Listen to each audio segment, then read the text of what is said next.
kia này nôm điểm toàn khối thế vào đây trong thích bàn nôm này cạch khó hơn mà cái đó thích bàn đấy mình được tích này nôm lo đấy rồi cạch không hết nôm này này trục tí đi đó trục tí được ai cài gì mai cho pha hộp ấy vô ăn đó tụi mai vô ăn tôi máy mà tôi thôi cả thôi cả nè tôi lại chạy chạy nè đúng rồi đuôi ô lên nhiều đói tao mới côn đói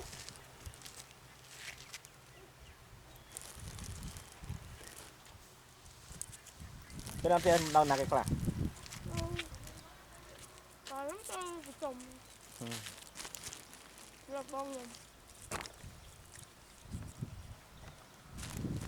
clean này anh xí tội tai ở mày ăn anh tục hai nè nè dùng ông không ạ giờ tục nè cái giờ tục chứ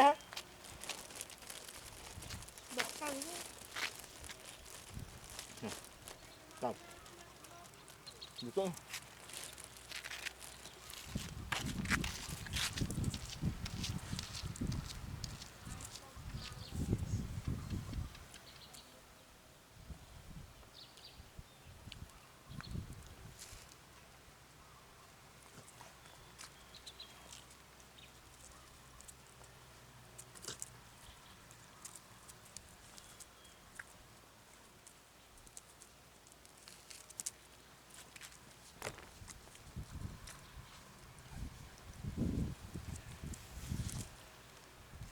bỏ cái thơ ca đó mày lo rồi chắc còn dáng đấy mày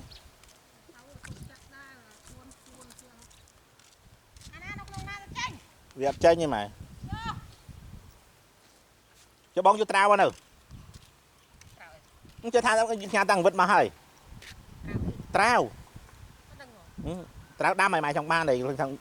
pin nhà màu nhưng mà đừng trao ấy ô con vật nó đắng từ khi em đắng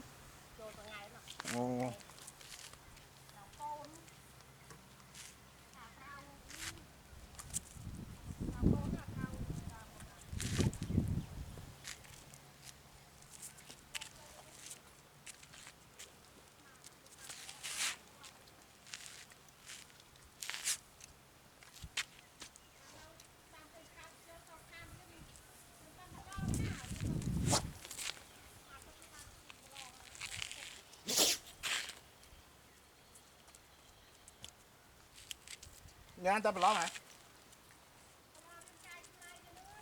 đạp bay côn tam côn bạn